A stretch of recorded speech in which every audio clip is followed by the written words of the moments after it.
maa ngi sa kaw dégg nga.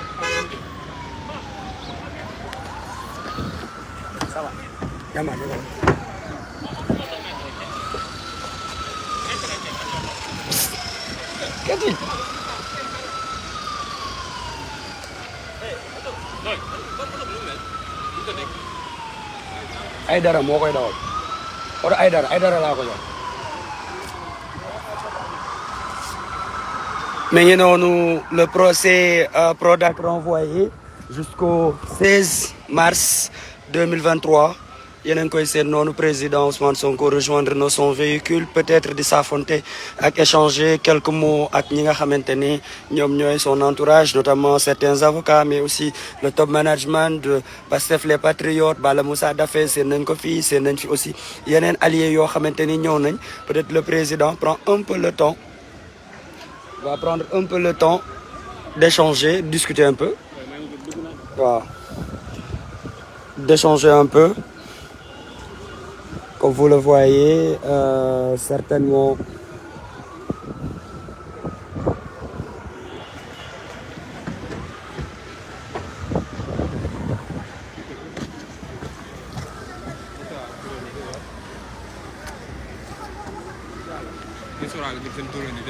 waaw.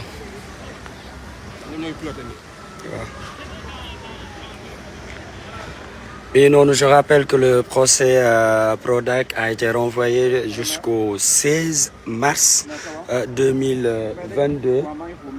Là, actuellement, on est dans le parking du tribunal de Dakar. Dans un instant, le convoi du président Ousmane Sonko va se mettre en branle pour rejoindre la tanière du Lion, cité Keur Gorgui. Actuellement, ñi ngi ci dernier réglage yi pour mettre en place le convoi. Mi ngi noonu président yéen a ngi koy sonn noonu ci oto bi muy am quelques kàddu yi muy échanger ak ñoo xamante ni ñoom ñoo ñëwoon soutenir ko Waly Bodian chef de la sécurité. D'accord, c'est bon.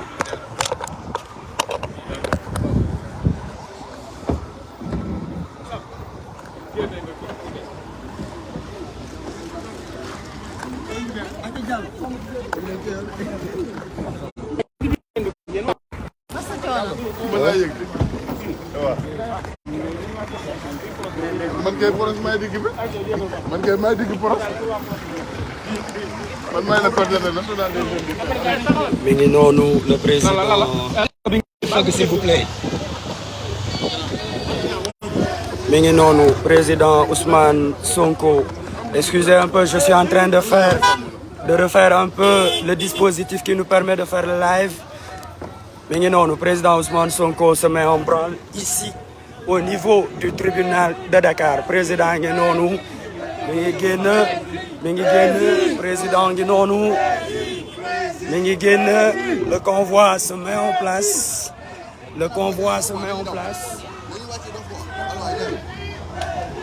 waaw ñu ngi nii di départ. waaw mi ngi noonu. ñu ngi nii di départ Sonko génn na mu ngi nii di dem. ñoo ngi noonu président Ousmane Sonko en direct te Keur Gorgui waaye gis ngeen ni dafa génn rek prési yi commencé c'est des sympathisants qui étaient venus le soutenir yàlla def na ils avaient eu la possibilité d'accéder ci zone bii nii nga xamante ni moom moo di tribunal bi malgré li nga xamante ni moom moo di la forte présence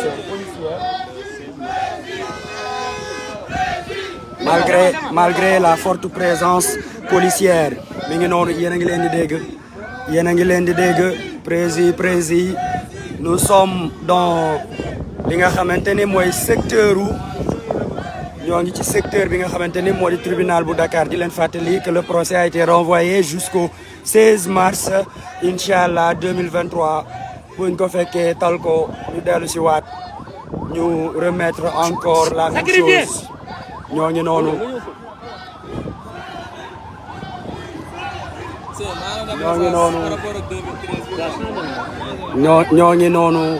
ñoo ngi génn ci périmètre tribunal bi askan baa ngi génn nit ñaa ngi daw di fekk ci li nga xamante ni moom moo di président Ousmane Sonko on sort du périmètre dragon yaa ngi noonu xale yi min nañ ko xale yi xam nañ ko waa axlu résistance ñoo ngi noonu président mi ngi génn ci périmètre bi nga xamante ni moom moo di périmètre tribunal bu Dakar le cortège le convoi se met en branle mi ngi noonu seen dispositif sécuritaire yaa ngi noonu Rebeuss a ngi noonu suñu xel ak suñu xalaat nekk ci suñu gaay yi Ndonga Diop Diop Taïf Fadilou Keita et tous les autres patriotes qui sont là-bas nous pensons très fort à vous na seen famille xam ni président Ousmane Sonko fàttewu leen Rebeuss a ngi noonu askan bi daw nañ nit ñaa ngi daw di dajeek ñoom dama bëggoon tey fii bu ñu mënoon a yuuxu ba suñu mbokk yi gi dégguñu Fadilou Keita Ndonga Diop Diop Taïf Nit Doff Hannibal Djim tous ces patriotes injustement emprisonnés ici à Rebeuss parce que seulement bëgg nañ président Ousmane Sonko parce que seulement bëgg nañ changer li nga xamante ni moom mooy esclavage moderne bi ñuy dund ci suñu réew mi actuellement le pays est assujetti aux puissances étrangères surtout celle de la France président Ousmane Sonko bëgg a dog buumu jaam yi askan baa ngi génn soo ko laalee l'hymne national de la jeunesse l'hymne national l'hymne national l'hymne national l'hymne national président Ousmane Sonko président Ousmane Sonko dinaa la doo l'hymne national mi ngi noonu borom moto yi ñëw nañ borom moto yi ñëw nañ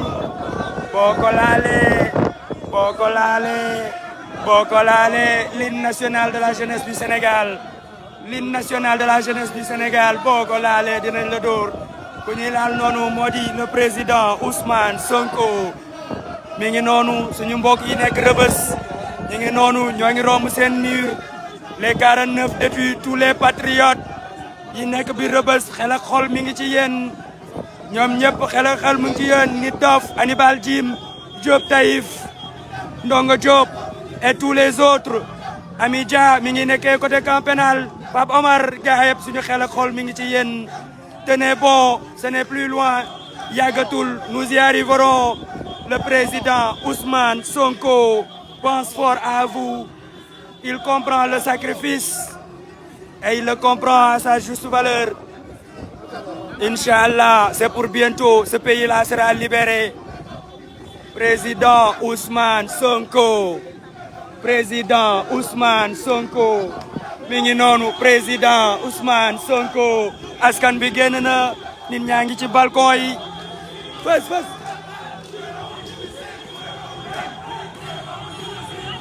non baaxul de Assane mayel fës toog mi ngi noonu baax na Karim sóoraale ma mi ngi noonu employé yi gaa yi seen kaw terrasse yi mi ngi noonu ouvrier yi président Ousmane Sonko on est à Rebeuss comme je disais ku mën na def président Ousmane Sonko ñoo ngi noonu la force restera à la jeunesse la force restera au peuple mi ngi noonu on l'applaudit Sonko laale l'hymne national de la jeunesse Sonko laale exceptionnel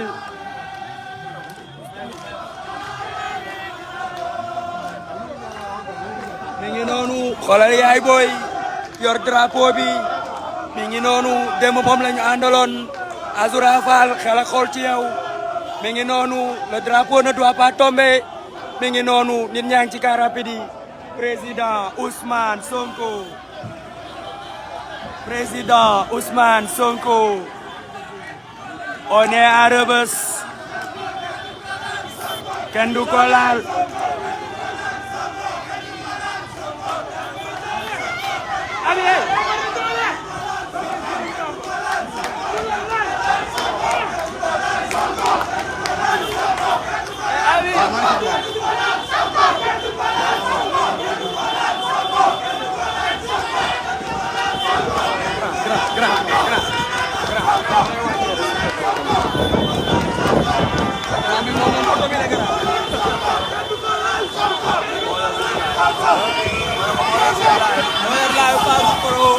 mi ngi noonu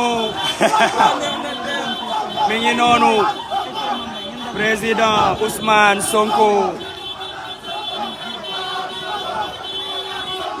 ñoo ngi avancé kenn du ko laal Sonko mi ngi noonu askan bi génn na yaay booy yaa ngi tàccu président Ousmane Sonko mi ngi noonu waa Rebeuss a ngi noonu ñu ngi koy tàccu président Ousmane Sonko mi ngi noonu waa terrasse yi waa balcon yi gaa yaa ngi noonu président Ousmane Sonko ngi noonu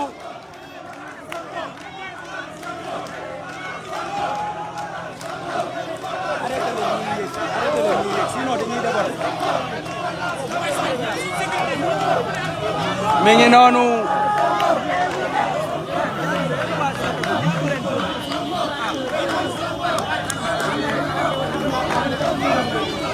ñoo ngi Rebeuss ñoo ngi Médina même nit ñaa ngi noonu xoolal yaay booy yi gunge ko mu ñibbisi gunge ko mu dem président Ousmane Sonko ñoo ngi tollu fi nga xamante ni moo di hauteuru mosquée omarienne gunge ko mu dem nit ñaa ngi noonu seen kaw balcon yi président Ousmane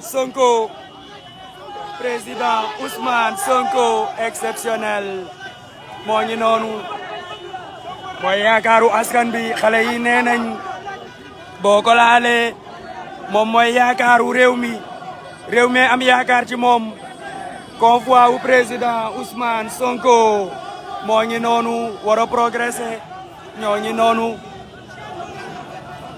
dellu à la tanière du lion cité Keur Gorgui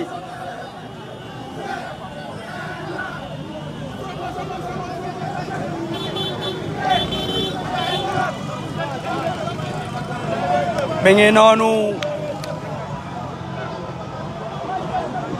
xale yaa ngi ci kanam regardez ce monde fou ñoo ngi fii nga xamante ne moo di hauteuru mosquée la grande mosquée omarienne ñoo ngi noonu oto yaa ngi avancé xale yaa ngi ci kanam ñu ngi noonu bëgg rejoindre le convoi du président Ousmane Sonko on avance sécurité bi on avance nit ñaa ngi ñëw attention nit ñaa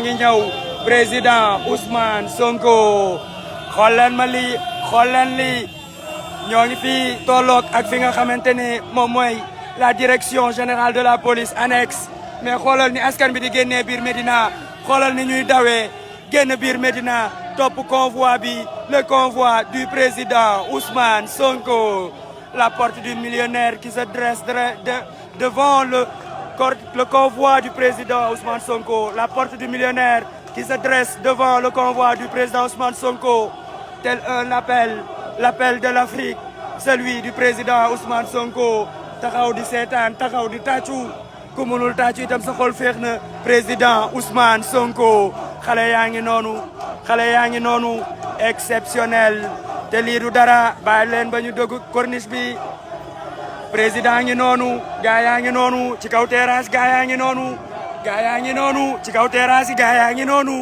mi ngi noonu l'homme du peuple le président Ousmane Sonko seen président Ousmane Sonko on est là le président Ousmane Sonko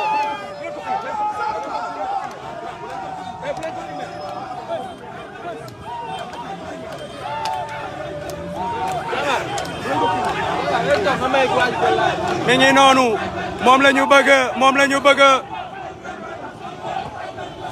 mi ngi noonu la porte du millionnaire qui s'ouvre au président Ousmane Sonko mi ngi noonu balcon yaa ngi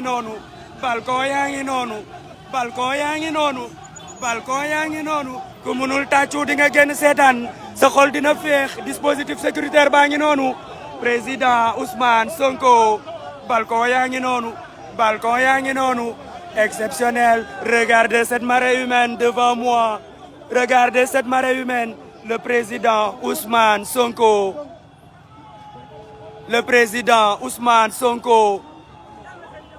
mi ngi noonu on retourne un peu président génn na mi ngi noonu xale yi yuuxu nañ président mi ngi noonu xool ko fi mu taxaw xool ko fi mu nuyu askan wi mi ngi noonu bañ nangu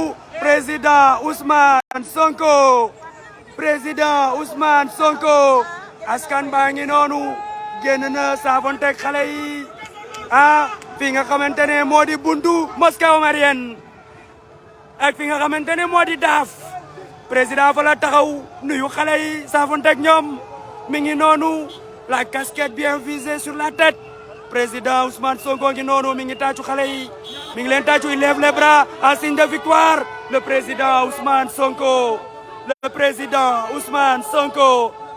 waaw ñoo ngi noonu le monde nous regarde l'Afrique nous regarde président ngi noonu xale yi daw nañ ñëw président Ousmane Sonko mi ngi noonu président mi ngi noonu xool leen lii regardez la marée humaine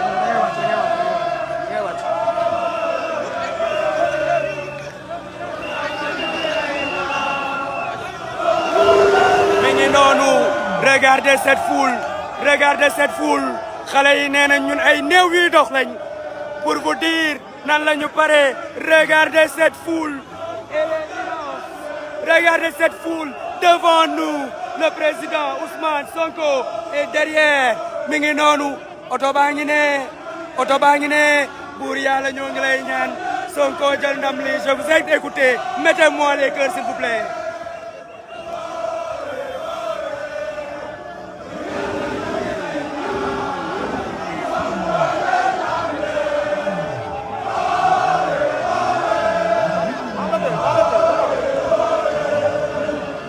Yàlla ñoo ngi lay ñaan mi ngi noonu exceptionnel le drapeau du Sénégal qui flotte mi ngi noonu balcon yaa ngi noonu président Ousmane Sonko balcon yaa ngi noonu président Ousmane Sonko le drapeau du Sénégal qui flotte, le président Ousmane Sonko, le drapeau du Sénégal qui flotte pour accompagner cette joie, cette liesse populaire, cette détermination pour le président Ousmane Sonko. Le Sénégal de la jeunesse, le Sénégal, il est là, cette jeunesse debout pour se battre, prêt à tout, pour protéger le projet exceptionnel. Regardez ce qui se passe devant. lii tey leer na ma ni 14h 15h taxul ñu àgg fi nga xamante ni moo di la tanière du lion cité Kër Gorgui président Ousmane Sonko xale yaa ngi noonu jiitu nañ ko owe président Ousmane Sonko xool leen gars yële nekk ci seen terrasse tellement loin mais ils sont déterminés à regarder à être des témoins de l'histoire le président Ousmane Sonko foo tollu nga bëgg ko seen foo tollu nga bëgg ko gis président du peuple le président Ousmane Sonko mi ngi noonu président Ousmane Sonko exceptionnel mi ngi noonu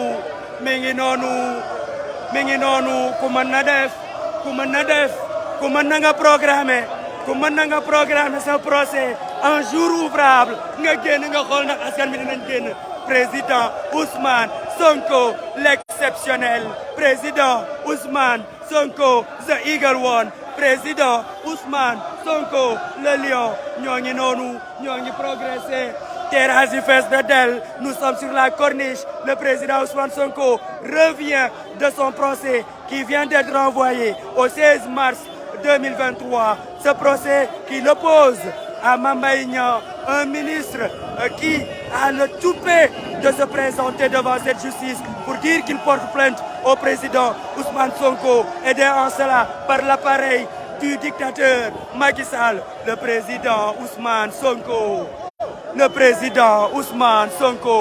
xool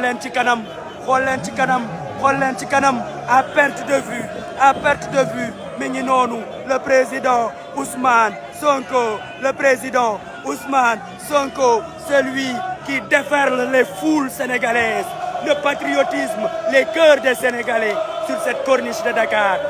ñoo ngi nii président Ousmane Sonko, président Ousmane Sonko. xoolal borom terrasse yi fële, xool leen borom terrasse yi fële, xool leen borom terrasse yi fële. président ngi noonu, président ngi noonu.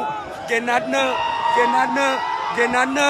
président Ousmane Sonko, président Ousmane Sonko, président Ousmane Sonko.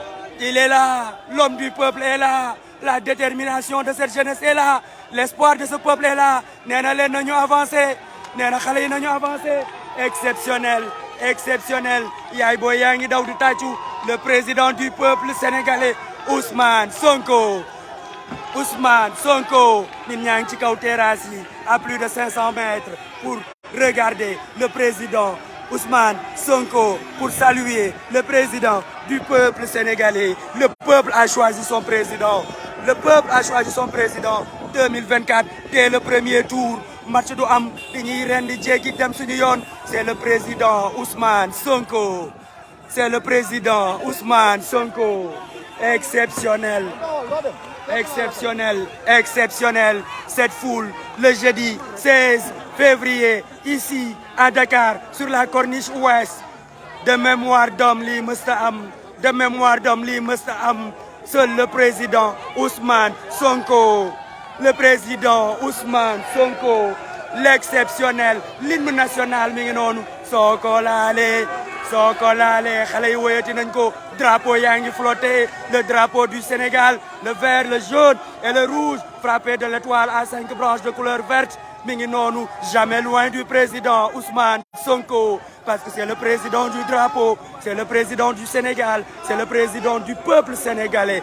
moom la sénégalais yi tànn, moom la sénégalais yi taamu, moom la sénégalais yi àndal, moom la jeunesse bi dénk avenir am. président Ousmane Sonko, exceptionnel. on est là, xaw nañ sorante ak auto président, waaye admirer cette foule, admirer cette détermination, admirer ces gens qui sont sortis pour regarder, pour saluer, pour rendre hommage au président Ousmane Sonko. suñu yaay yaa ngi noonu di defaraat kol yi ndax mu sell may ñëw, moom moo fiy jaar. président Ousmane Sonko, président Ousmane Sonko, exceptionnel, exceptionnel. Il est salué à coups de klaxon par les Sénégalais. président ngi noonu, xoolal xale yi ni ñuy dawee ci mbedd yi di ñëw, xoolal xale yi ni ñuy dawee ci mbedd yi di ñëw. président Ousmane Sonko mi ngi noonu, dugaat na ci oto bi. le président du peuple sénégalais, the Eagle One, le lion Ousmane Sonko mi ngi noonu. ku mën na def, ku mën na def, ku mën na def. on est un jeudi, le jeudi 16 février, jour ouvrable sur la corniche ouest de Dakar. mi ngi noonu, l'exceptionnel, le président du peuple, moom mooy ñibbi. demoon procès ak Mbaye Prodac, ñu renvoyé ko ba le 16. président waxoon na leen bu lépp jaaree yoon ma jaaral ko yoon, bu dara jaarul yoon duma ko jaaral yoon. mi ngi noonu, convocation bu ñëw à temps, avocat yi jàmbar ko, ñu ni ko amul problème nañu dem. dem nañ, ñu gunge ñu, ñibbisi nañ, ñi ñuy gunge waat. ku mën na def, ku mën na def, ku mën na def. président Ousmane Sonko, président Ousmane Sonko, accompagné par une marée humaine. Elle est là, la marée humaine est là, la marée humaine est là, la marée humaine est là, la marée humaine est là. xoolal xale yi ci kanam.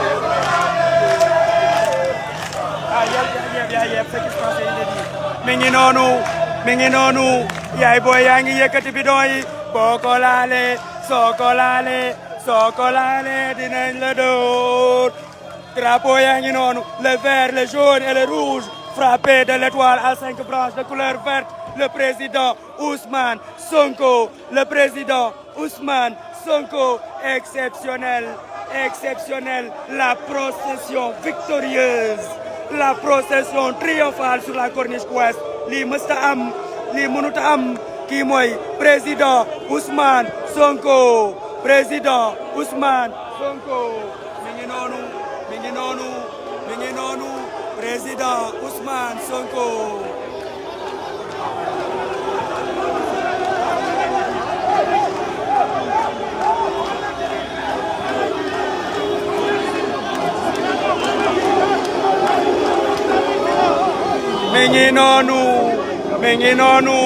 mi ngi noonu yéen a koy dégg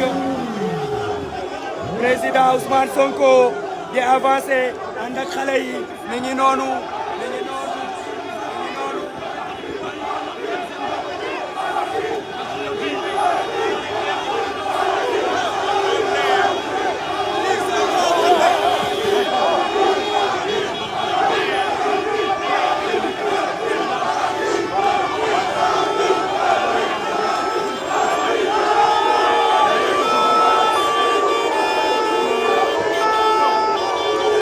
progress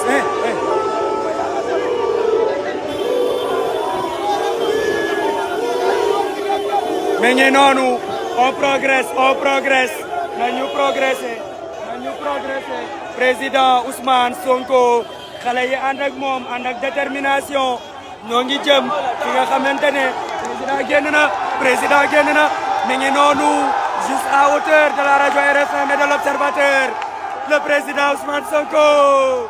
le président Ousmane Sonko mi ngi noonu président génn na nee na xale yi nañu dem yëkkati na loxo yi ca kaw c'est le choix du peuple moom moo ànd ak le peuple président Ousmane Sonko mi ngi noonu policiers yi tiré nañ benn lacrymogène fële ci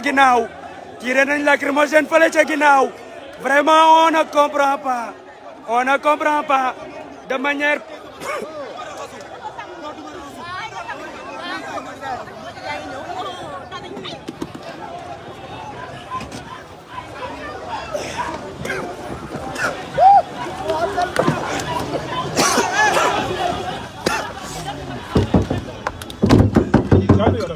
demal dañoo gaz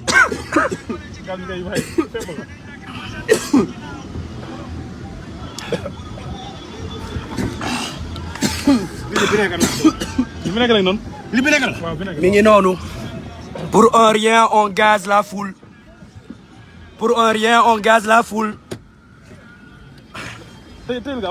mi ngi noonu pour un rien on gaze la foule a été gazée à hauteur de la radio RFM mi ngi noonu ngeen comprendre lu waral lii et pourtant président dafa génn gazé waat nañ fii ci kanam mi ngi noonu yéen a ngi seen la foule demal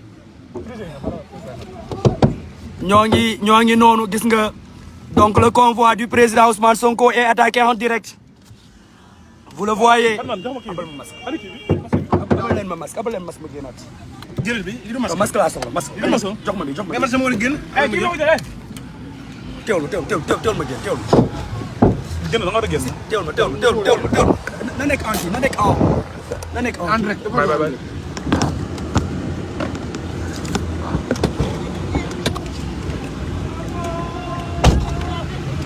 gaaw tëj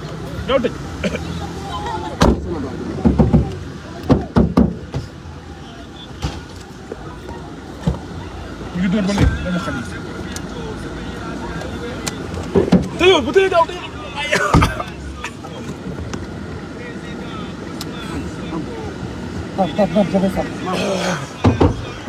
gën ko dem may ma génn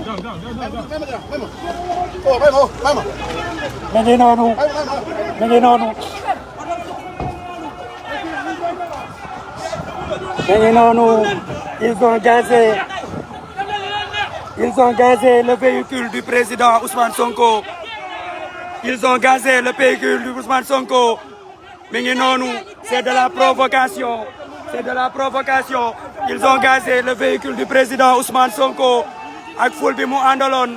Ça c'est de la provocation. Ça c'est de la provocation.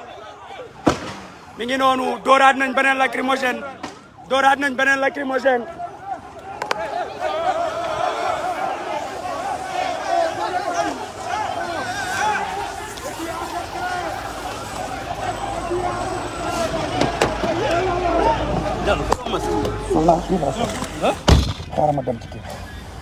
non non mënoo def yàlla yow Moussa da ngay soog mos nga yëg da nga mas am doole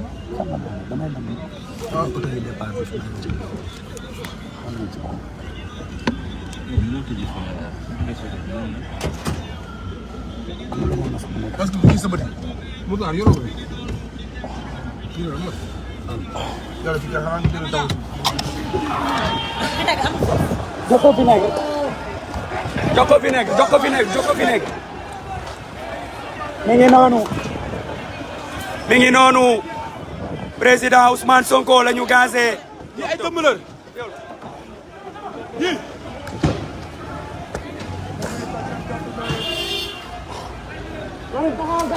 xool dooral nga jëm kër mi ngi noonu ñoo ngi tiré ay grenades lacrymogènes encore et encore mais lii da di loo xamante ne lu yenuwul maanaa la mi ngi noonu ñu ngi continuer di tirer ñu ngi continuer di tirer alors que le peuple est sorti le peuple est dehors pour soutenir le président Ousmane Sonko ñoo ngi noonu ñoo ngi continuer di tirer sur la foule ñoo ngi continuer di tirer ci li nga xamante ne moom mooy le convoi du président Ousmane Sonko. non tamit dugal sa benn tànk voilà oh bul dem Lamine bul dem mi ngi noonu ñi ngi continuer waat di tirer ay grenades lacrymogènes ci président Ousmane Sonko alors que la population ñi ngi newoon di def une procession tranquille président Ousmane Sonko ñoo ngi noonu lii moo leen metti li askan bi génn moo leen metti askan bi génn na tranquillement en procession ñu ngi noonu di tirer. Comment peut-on tirer sur son peuple? Comment peut-on tirer? Président génn na mi ngi noonu en général le général est là le président Ousmane Sonko mi ngi noonu moom ngeen di seen en général le général est là le président Ousmane Sonko le général c'est un général il est là au-dessus de son véhicule mi ngi noonu sécurité bi ñu ngi koy nax na dugg président mi ngi noonu en cagoule le président Ousmane Sonko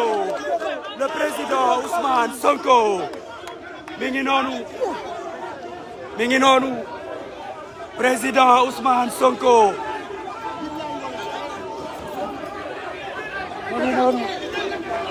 mi ngi noonu en général le président Ousmane Sonko debout sur son véhicule le président Ousmane Sonko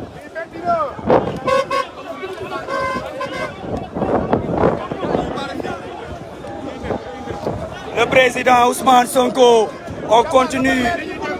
on continue suñu progression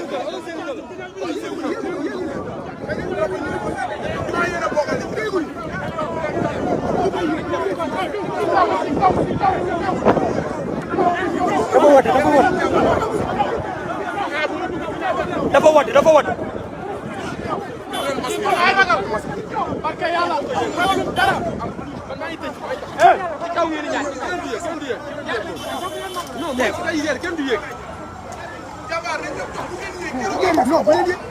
dox leen léegi man nag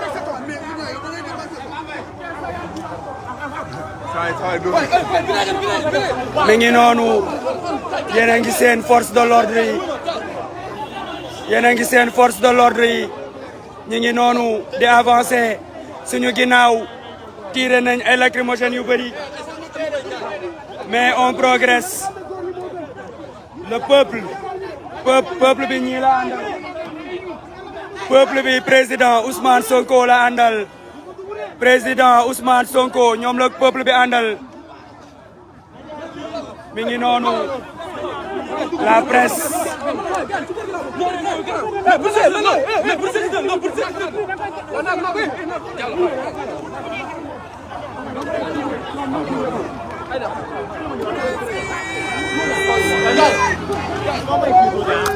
copain xoolal bu leen ma daaneel teewlu may ma fii fi ne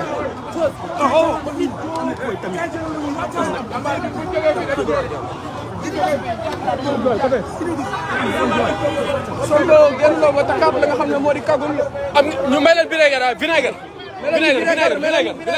mu ñëw indi vinaigre Aïcha alma vinaigre dañoo baare Aïcha alma may kii bi ba pare xaaral alma may kii ba pare Aïcha am non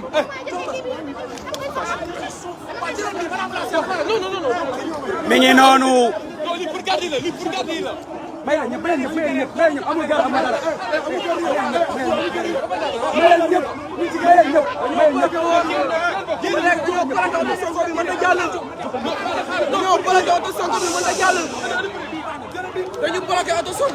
mi ngi noonu ils ont tenaillé le véhicule du président Ousmane Sonko mi ngi noonu fii lañ ko tenaillé lan lañ ci bëgg lan lañ ci jublu président Ousmane Sonko mi ngi noonu yéen a ngi gis oto bi bloqué auto police moo bloqué li nga xamante ni moo di véhicule président Ousmane Sonko il s'apprête à faire quoi lan la ñu bëgg a def lan la ñu bëgg a def mi ngi noonu lan la ñu bëgg a def yéen a ngi gis askan bi xool leen li xew fii le blindé de la police moom moo bloqué le convoi du président Ousmane Sonko fii lu nekk mën na fee xej lu ne mën na fee xej Waly Bodian le chef de la sécurité dem na seeti leen parce que fii lu ne mën na fee xej mi ngi wax ak ñoom parce que bloquer le véhicule du président Ousmane Sonko sécurité baa ngi ne force de l'ordre yaa ngi ne ak seen dispositif ils n'ont pas hésité à tirer des grenades lacrymogènes sur une foule qui marche et qui chantonne.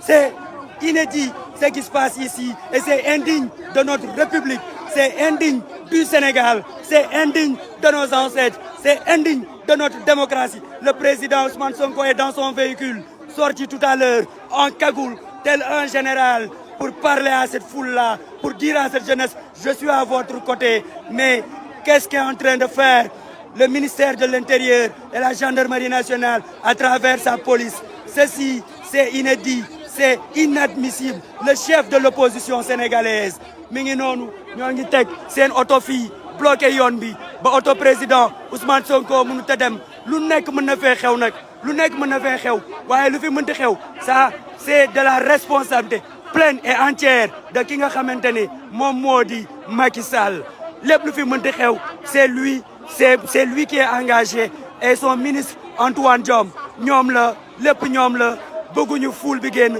bëgguñu askan bi wéy bëgguñu askan bi kontaan lii kenn mënu ci dara yàlla moo ko def nit ñaa ngi gën a ñëw si vous pouvez abattre tous ces gens alors faites-le le peuple est là le peuple saura se multiplier ñoo ngi fii ci corniche ouest à hauteur de Soumbédioune le véhicule et le convoi du président Ousmane Sonko injustement gazé pour un rien du tout mi ngi noonu que sa presse nationale et internationale puisse regarder et voir que le monde puisse regarder et voir ce qui se passe ici mi ngi nii tàncati nañ li nga xamante ni le convoi du président Ousmane Sonko àndoon ak jeunes yi lii est-ce que du pousser jeunes yi ñu dem defi leneen mi ngi noonu yéen a ngi seen oto bi fii lañ ko bloqué bàyyi ko fii bañ bouger alors que la foule est immense ñu ngi ci ginnaaw.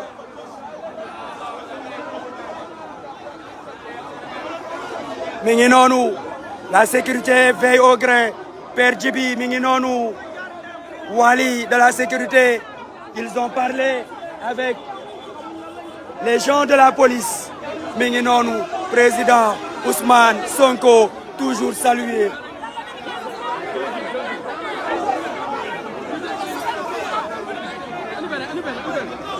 mi ngi noonu quand c'est la police à l'œuvre nii la mën a demee Antoine Diome ces images feront le tour du monde Antoine Diome ces images feront le tour du Sénégal huissier de justice baa ngi fii il va constater li nga xamante ne moom mooy ce frein cette atteinte à la liberté de circuler des citoyens sénégalais les huissiers sont là ils feront le travail ils vont le constater encore une bavure encore loo xamante ne contre le président Ousmane Sonko la mu fekk ci bavure yi nga xamante ne moom la koy yàgg subir depuis 2014 on a un état dictatorial cet état dictatorial utilise la force publique la force du peuple contre le peuple ça c'est le constat inadmissible le président Ousmane Sonko toujours dans son véhicule yéen a ngi xool le dispositif sécuritaire qui nous tenaille nekk ci ginnaaw ànd ak seen ay lacrymogène loolu yomb na trop taxaw ci ginnaaw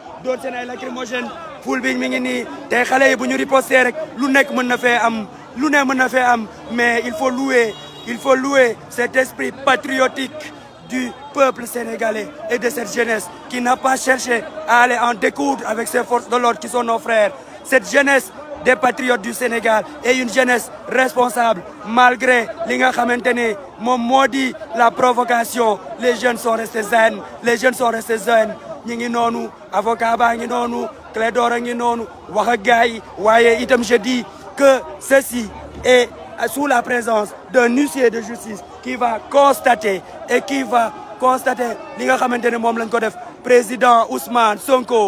président Ousmane Sonko askan baa ngi na la ci ginnaaw di ko xaar askan baa ngi ci kanam di ko xaar lii de la ñuy bañ créer seen trouble à l'ordre public après bëgg ko amputer le président Ousmane Sonko lii kenn xamul lu mu doon comment des forces de l'ordre peuvent-ils être les catalyseurs et peuvent-ils être ce qui provoque ces troubles à l'ordre public une procession joyeuse une procession juvénile de ces jeunes ñu topp président Ousmane Sonko di béggee ak moom nga leen di gazé amul yoon te du yoon on se demande dans quel pays on est mais ce n'est plus le Sénégal démocratique tant chanté le chef de l'opposition du Sénégal moom la ñu gazé lii kenn xamul lu mu doon mais nous sommes au poste lacrymogène ou pas nous sommes au poste le peuple est là le président Ousmane Sonko est coincé au niveau de la corniche ouest à hauteur de Soumbédioune lui qui était avec ses jeunes en train de progresser en train de rentrer chez lui tranquillement accompagné de milliers de jeunes et ce convoi a été gazé injustement d'ailleurs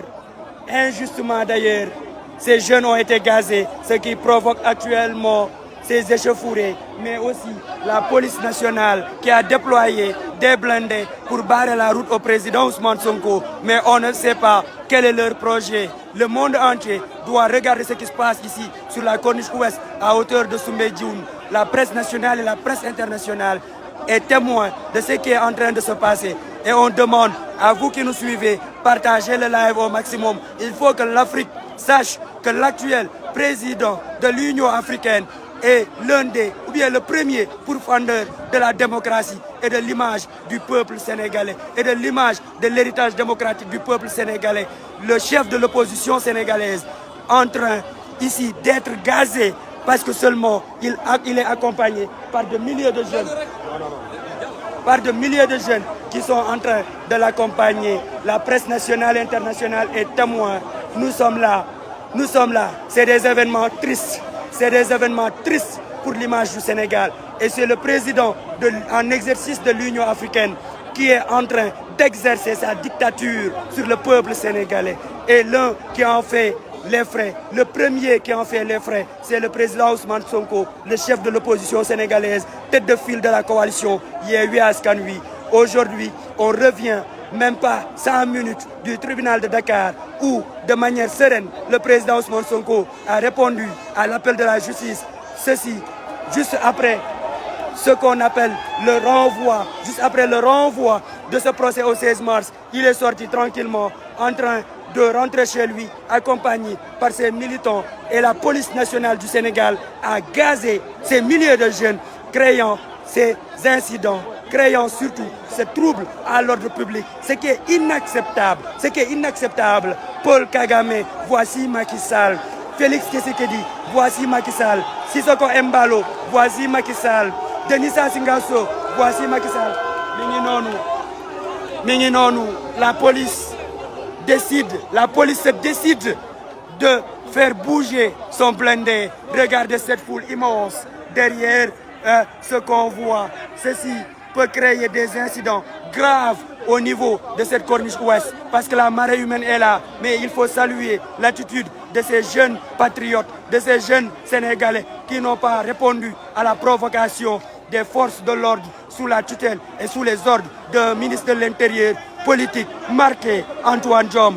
Il mérite d'être envoyé à la CPI, que les organisations de défense des droits de l'homme prennent leurs responsabilités, que ces crimes soient documentés, que ces bassesses soient documentées. 2024, ils vont répondre de la justice et de la justice du Sénégal et celle de l'international. Mi ngi noonu président Ousmane Sonko, Abass Fall a ngi noonu demoon wax ak sécurité bi, nit ñaa ngi ci kanam, police décidé nañ dindi fi seen blindé, ñi ngi noonu di manœuvrer pour mën a dem. Président Ousmane Sonko fi mu nekk du fi bouger tant que la police ne pousse pas de son chemin. Bu ñu jógewul ci yoonam moom du fi jóge. Et le message est très clair, de plus en plus ñuy gën a taxaw, askan bi di gën a génn, askan bi di ko gën a fekk si. Président Ousmane Sonko mi ngi noonu, oto yaa ngi koy nuyu toujours di klaxonner, di wane ni ànd nañ ak moom, di wane ni moom moo nekk ci dëgg. Police a ngi noonu, kenn xamul lu mu doon. Ce n'est plus des forces de l'ordre, mais c'est des forces du désordre. Parce que li ñu def tey ci kanamu ñëpp, et j'espère que tous les médias indépendants, libres et surtout dignes vont retransmettre directement comme ce qui s'est passé. Amul manipulation, ci kanamu askan bi yëpp la amee. Ils ont gazé le convoi du président Ousmane Sonko avec les milliers de jeunes qui l'accompagnent à hauteur de la radio Futur Média de Youssou Ndour. Loolu mooy li am. Ça, ce sont les faits. Comme on dit en journalisme, les faits sont sacrés et on se limite aux faits. Et devant tout le monde, que demain, dans ces urnes, que demain, cette presse corrompue, cette partie de la presse corrompue puisse avoir la honte ou ressentir la honte de titrer autre chose. Le peuple regarde. Le peuple regarde. Ku def dëgg ñu ànd ak dëgg, ku waxul ku def safaan ba ñu ànd ak safaan ba. Mi ngi noonu gendarmerie yokk nañ seen dispositif, ñi ngi noonu gën a ñëw. Gendarmerie renforcé na police, ñi ngi ci ginnaaw ci oto wu président Ousmane Sonko. Je peux même dire à moins de 500 mètres du véhicule du président Ousmane Sonko. En général, il est sorti tout à l'heure encagoulé, saafonte ak xale yi, malgré lacrymogène yi, malgré bavure yi gars yi teg. Waaye président Ousmane Sonko dafa nekk ci yoon, askan bi la àndal. Abass mi ngi noonu créer trouble ba pare bëgg a trouver solution. ñi ngi noonu di wax ak président ak honorable Abass Fall, créer trouble ba pare bëgg trouver solution. Ça se passe qu'au Sénégal. Le Sénégal du président Macky Sall, un apprenti dictateur à la tête de l'Union africaine.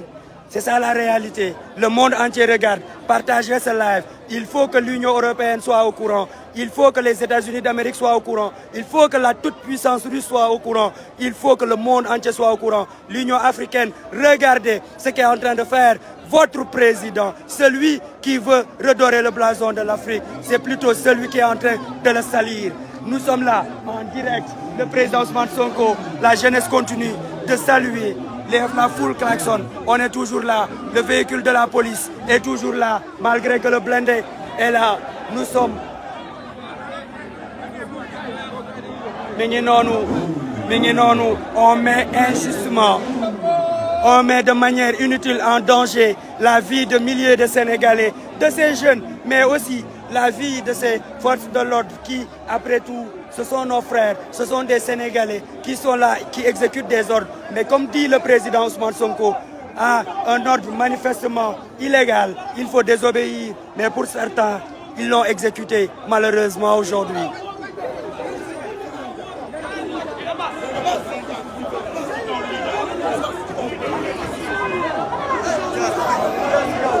mi ngi noonu Abass Fall nee na ci kaw la ñuy jaar, jaaruñu ci tunnel bi wóorul, du ñu jaar ci tunnel bi, ci kaw la ñuy jaar.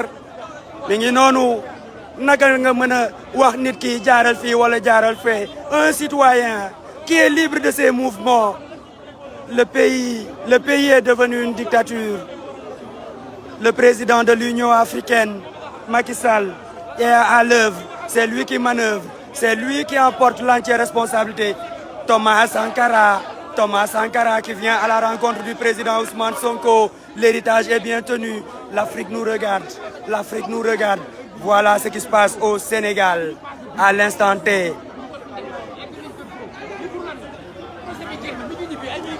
mi ngi noonu ci kaw la ñuy jaar ci kaw la ñu bëgg a jaar lu tax ñu bëgg ñu jaarloo ci suuf comme j'ai dit ce matin les mêmes causes produisent les mêmes effets ou les mêmes conséquences. En mars 2021 ils ont voulu le faire et ça avait créé les émeutes de mars. Aujourd'hui encore ils sont à la manœuvre. Que recherchent-ils? Qui sont ces gens derrière? Qui sont ceux qui donnent ces ordres? Le président Ousmane Sonko va passer là où il veut passer. C'est un citoyen libre, il n'est pas condamné. C'est un citoyen libre, il a ce droit-là. Et ce droit est garanti par la Constitution sénégalaise. La liberté de circuler des personnes et des biens, et ce, librement en majuscule. On va exercer. Regardez cette foule qui s'amasse, cette déferlante humaine, qui s'amasse autour du président Ousmane Sonko. mi ngi noonu xale yaa ngi noonu taxaw ak détermination nee nañ fii la ñuy jaar waaye situation bi boo ko xoolee nga xam ni provocation la. Ils vont encore tirer des grenades lacrymogènes et ils vont encore blesser des milliers de jeunes. Mais malheureusement on ne sait vraiment pas ce que veut réellement ñi nga xamante ne ñoom ñooy les tenants du pouvoir, les forces de l'ordre qui sont, comme je dis, facteurs du désordre. Ça c'est une première dans le monde entier. Nit ki yóbbu nga ko procès dem na wuyu ji tranquillement di génn di ñibbi tranquillement te doo ko bàyyi mu dem yoonam mu ñibbi këram ànd ak ay nitam. waaye bànneexu sénégalais yi moo leen neexul waaye liesse populaire sénégalais yi moo leen neexul malgré vie bi lu mu saf lool métti lool. Ousmane Sonko moom mooy yaakaaru askan bi. Ousmane Sonko moom mooy bégal xolu sénégalais yi. ci loolu la ñu ne gaa yaa ngi wax policiers yaa ngi noonu gendarmerie yaa ngi noonu li amul benn njëriñ. Certainement ils vont encore gazer, comme j'ai dit, certainement ils vont encore gazer. Lii mooy seen gestion de la foule. C'est malheureux gis ngeen fi ñu bëgg a jaar foofu la beneen auto police ñëw dugg ci biir foule bi mi ngi noonu askan bi ñu ngi leen koy xajal amul problème. Ce sont les forces de l'ordre waaye tamit li ñu war a def dañ ko war a xoolaat. On met inutilement en danger des milliers de vies pour un rien. Voici l'image de la démocratie sénégalaise. Voici l'image triste que donne le Sénégal, jadis fenêtre de la démocratie en Afrique. Le président Ousmane Sonko.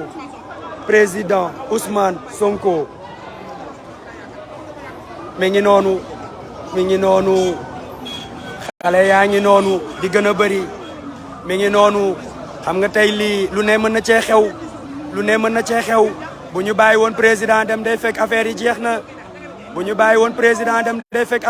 na mi ngi noonu tiire waat nañ waxoon naa leen ko tiire rek la ñu xam waxoon naa leen ko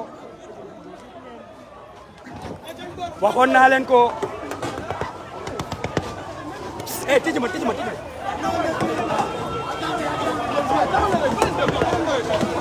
oh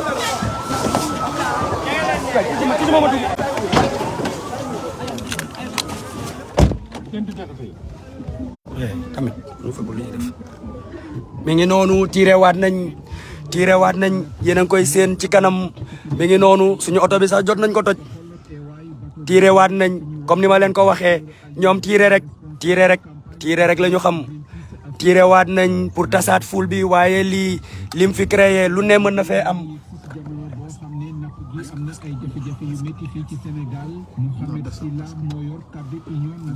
mi ngi noonu tiire waat nañ convoi baa ngi noonu gazé waat nañ ko mi ngi noonu ñi ngi tiire gis ngeen auto police bi gis ngeen ni ñu tiire nañ xeer yi directement ci auto président. mi ngi noonu ñoo ngi progressé xale yaa ngi noonu ils ont créé li nga xamante ne kenn xamul lu mu doon créé waat nañ ko créé waat nañ oto bip oto baa ngi noonu ngeen di seen xoolal sama mbokk journaliste yi ñi ngi noonu sans protection ñi ngi leen di gazé mi ngi noonu mais jaar nañ ci kaw la ñu bëgg a jaar ñi ngi noonu ci kaw la ñu bëgg a jaar fi ñu bëggoon jaar fa la ñuy jaar du ñu jaar ci suuf vinaigre boy bul sori boy doo ma amal tamit doo ma amal masque bi ma génn masque mu génn jàppale ma rek sànq dama ñu jël ni ko gisuma fu may dawal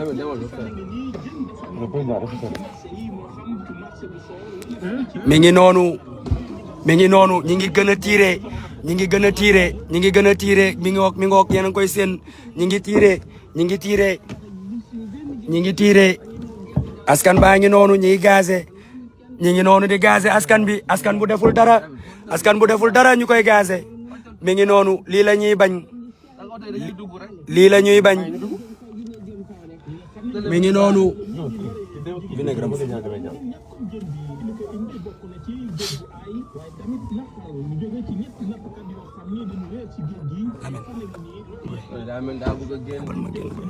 kii kay bu dee bëriwul kii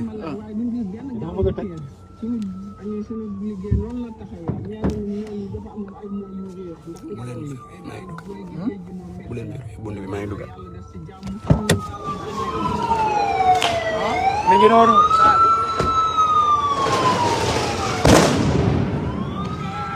ngi noonu tiire waat nañ mi ngi noonu tiire waat nañ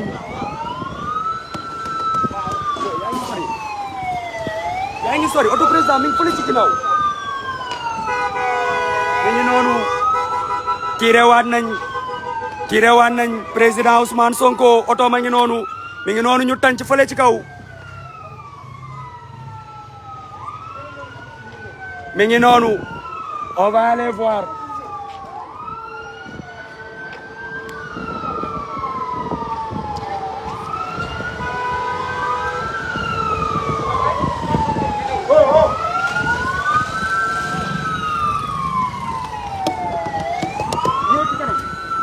gaay nee nañ ñu arrière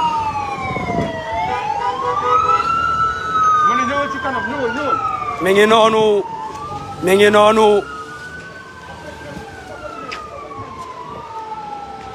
ñu ngi noonu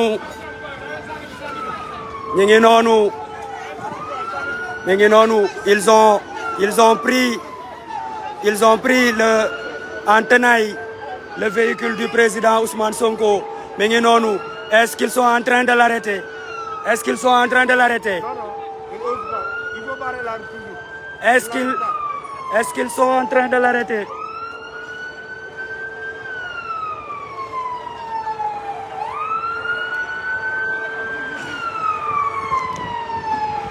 est-ce qu'ils sont en train de l'arrêter mi ngi noonu xaaral ma jege si ils ont pris en tenaille le véhicule du président Ousmane Sonko comme ni ma ko waxee ñoo ngi continuer di tirer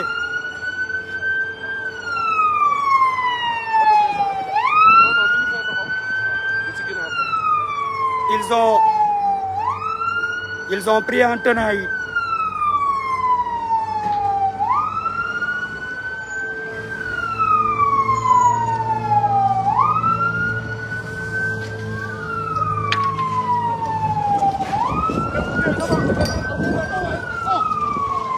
en tenaille le véhicule du président Ousmane Sonko. Ils ont pris en tenaille. Ñoo ngi noonu. Ils ont pris en tenaille le véhicule du président Ousmane Sonko. La sécurité est toujours là. Président Ousmane Sonko. Ñoo ngi nii. Toujours là, ils ont pris en tenaille le véhicule. À quelle fin?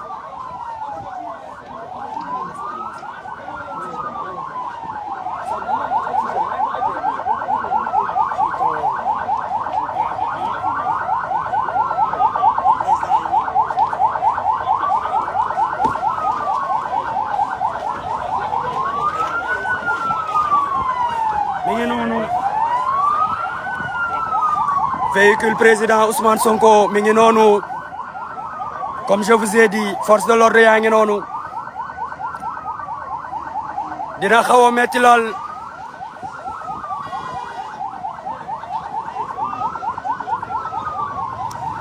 le président ne bouge pas son véhicule est toujours là entouré de sa sécurité.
mi ngi noonu la sécurité toujours au poste mi ngi noonu ils ont créé la situation et ils sont en train de trouver une solution président Ousmane Sonko mi ngi nii entouré des véhicules de la police nationale lan la ñu bëgg on ne sait pas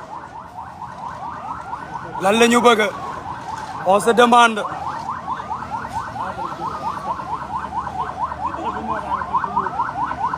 On se demande ce qui se passe ici. Toutes les unités d'élite de la gendarmerie et de la police nationale mobilisées parce que le chef de l'opposition veut rentrer chez lui. Quel paradoxe. C'est une situation inédite, c'est une situation inexplicable. C'est une situation qu'on ne comprend pas et qu'on ne peut pas expliquer. Le président Ousmane Sonko, chef de l'opposition sénégalaise, qui rentre chez lui après avoir répondu comme un bon citoyen à l'appel de la justice, accompagné par des jeunes. Heure bi da doon fekk àgg nañ bu yàgg mais ñoom ñi ngi nii topp oto yi bloqué ko kenn xamul lii lu mu doon jàmbaarloo xale yi créer ay situation yoo xamante ne kenn xamul ñoom ñëpp a ngi fii unité d'élite yëpp a ngi fii muy GIGN muy BIP ñoom ñëpp a ngi fii xam nga lii nit mënu ko comprendre mais voilà l'état triste et piteux de la démocratie sénégalaise mi ngi noonu et vous voyez des éléments du GIGN di ñëw pour wax ak président lan la ñu bëgg waa GIGN a ngi noonu ak waa BIP même ñi ngi noonu bëgg wax ak président vont-ils l'arrêter ou ils veulent juste discuter avec lui ont-ils reçu l'ordre de l'arrêter on ne sait pas ont-ils reçu l'ordre de l'arrêter on ne sait pas ils veulent discuter seulement avec lui ou ils veulent l'arrêter mi ngi noonu vous vivez ça en direct le président Ousmane Sonko son véhicule assailli par des éléments de la BIP yéen a ngi seen BIP a ngi noonu GIGN a ngi noonu ñoom ñëpp a ngi noonu wër auto président à quelle fin lan la ñu bëgg les éléments de la BIP ñoom ñi ngi élément BIP yaa ngi noonu di déployer wu autour du véhicule du président Ousmane Sonko ñoo ngi noonu on ne sait vraiment pas quel est le projet mi ngi noonu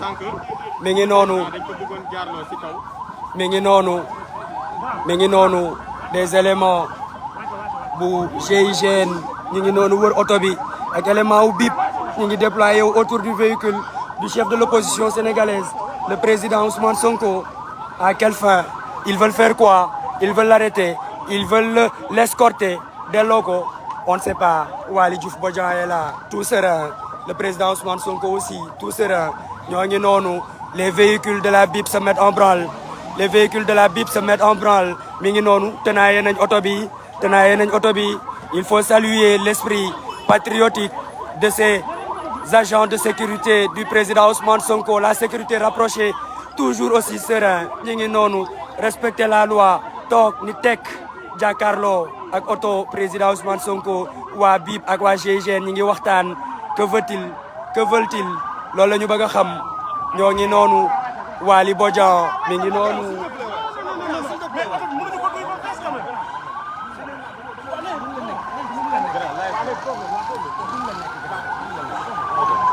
mi ngi noonu agent BIP yaa ngi noonu. ñoo ngi noonu léegi ñoom dañoo créer situation ba pare bëgg évacuer situation. On n'arrive pas à comprendre. On n'arrive pas à comprendre. Créer une situation et vouloir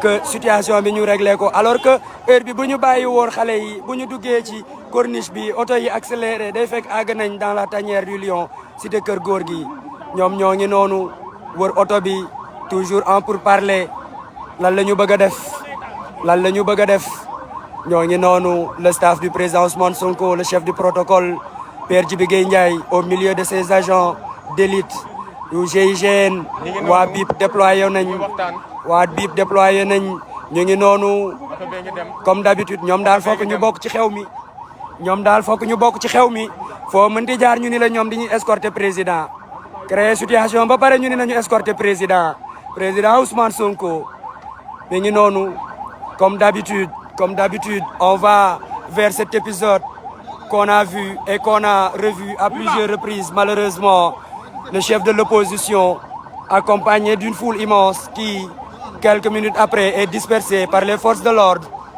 C'est le président Ousmane Sonko, le chef de l'opposition du Sénégal, tête de file de la coalition Yewwi Askan Wi. ñoo ngi ci tolluwaay goo xamante ne kenn xamul nu mu demee tolluwaay gaa ngi noonu. wër nañ ko les véhicules waa BIP mettre nañ en branle ñoom ñooy tijji buntu bi et pourtant ça aurait été plus simple de laisser le peuple l'accompagner quand même parce que c'est un besoin du peuple, c'est le peuple qui veut communier avec cet homme. amul woon trouble à l'ordre public, ils ont créé trouble à l'ordre public. C'est malheureux et nous sommes toujours en direct sur la page du président Ousmane Sonko. bàyyi mu dem bàyyi mu dem bàyyi mu dem wala bàyyi mu dem sécu bàyyi mu dem sécurité sécurité sécurité sécurité sécurité bàyyi journaliste yi yéeg Mohamed yéegal te bàyyi wax ji waayam sécurité bàyyi journaliste yi yéeg mi ngi noonu ñoo ngi nii ñoom ñi ngi avancé mi ngi noonu bëgg a yóbbuwaat président comme d'habitude et pourtant le peuple l'accompagnait tellement bien de manière si joyeuse mi ngi noonu indi nañ seen Sangomar seen anti-émeute bu gendarmerie nationale.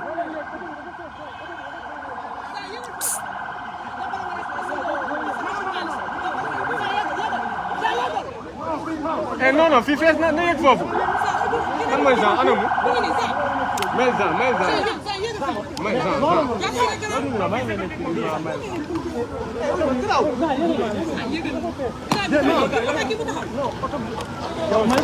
man mi wax ni ko jaral quoi ñi. grand li nga wax day dem sama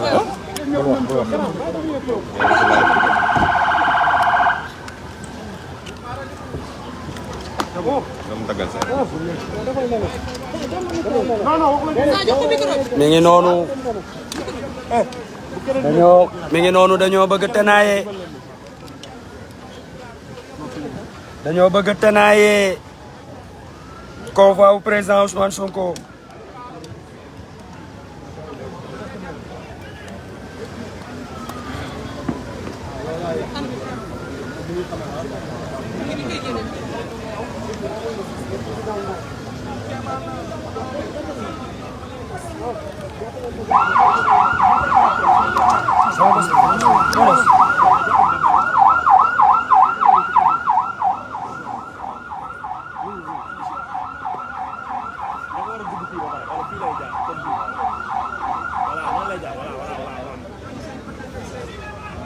mi ngi noonu waaw unité yaa ngi noonu BIP ak GIGN ñoom ñëpp a ngi noonu bëgg a gunge président Ousmane Sonko te peuple bi ñu ngi ko doon def de manière mi ngi noonu commencé waat nañ tirer ay lacrymogène ci beneen côté bi lii moom dina metti Ndiaye mi ngi noonu Ndiaye lii mooy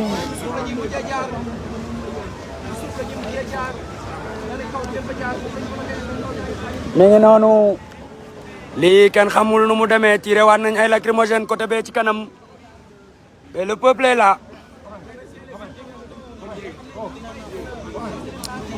mi ngi noonu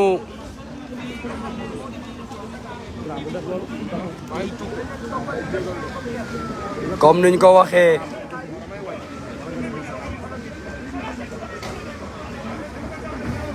booy bi wax leen ak moom. kii kan la chef chef il faut ngeen surveiller fii am na ñuy sànni fii ay grenade nag ci ginnaaw. wax leen ak moom. grand bàyyil yooyu dafa am ñuy sànni fii. grand déglu ma oto bi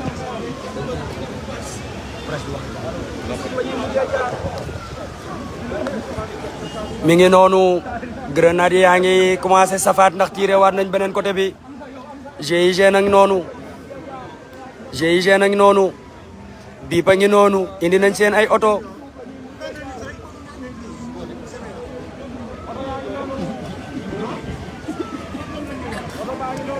mi ngi noonu de la provocation orchestrée oto yaa ngi noonu bëgg a topp ki nga xamante ni moo di président Ousmane Sonko ngi noonu champion baa ngi noonu ndeysaan patriote bee ko def président Ousmane Sonko tous les moyens sont bons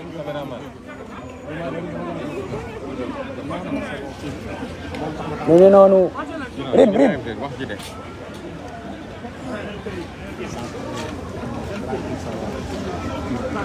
ñoo ngi mënoo ñu si wàccee man mënoo ma wàccee si oto bi yow sànq dama la bàyyi si biir rek mais man mënoo ma wàccee man si oto bi yow voilà bàyyil wax ji nag leen sonal waay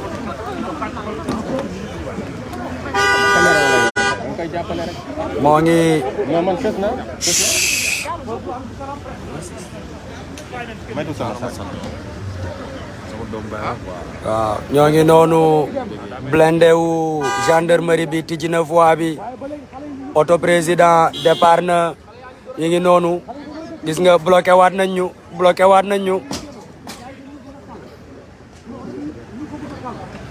mi ngi noonu bloqué waat nañ ñu mi ngi noonu bloqué waat nañ ñu Amat Amat mi ngi noonu bloqué waat nañ ñu ñu ngi noonu bloqué waat nañ ñu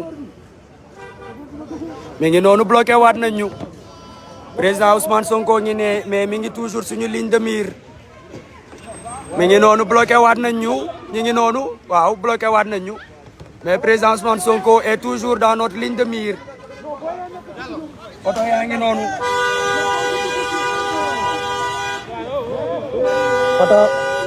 oto yaa ngi noonu oto yaa ngi noonu ils ont bloqué le véhicule bi nga xamante ne moom la presse bi nekk bloqué ko ñoom ñu dugg ci diggante bi ñu ngi noonu ñoom ñu ngi dugal seeni ay oto ñu ngi noonu président dugg na noonu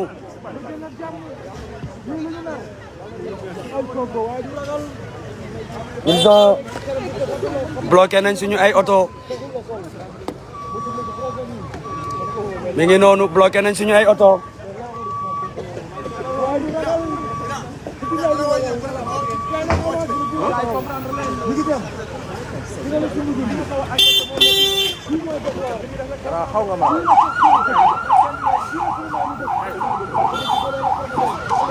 mu ngi noonu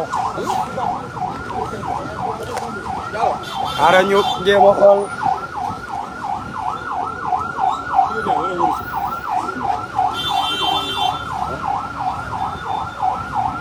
waaye yaa ngi noonu yaay oto yi bloqué nañ ko waaw ñu ngi dugg waa ngi dugg tunnel bi ñu ngi waa ngi dugg ci tunnel bi ñu ngi bloqué waat ñu ngi ñuy bloqué waat ñu bàyyi leen ñu dem rek parce que daa mel ni dañ ñoo identifié mais garaawul nañ leen bàyyi le président Ousmane Sonko mi ngi fas yéene dugg ci tunnel bi mi ngi dugg ci tunnel bi. président dugg na ci tunnel bi accompagné d'une dizaine de véhicules. yëpp ay nervi la. ñëpp ay nervi la.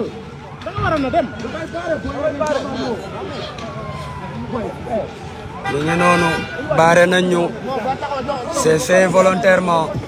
ñu dem. c'est fait volontairement.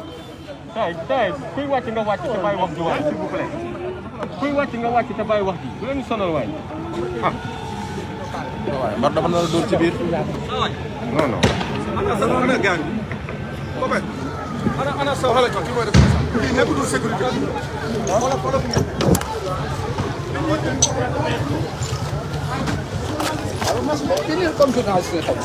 Moi, je suis journaliste à la 2S. Excusez-moi. Excusez-moi. Je cherche qu'une carte de presse nationale, pas aujourd'hui. Toi, tu ne veux plus continuer.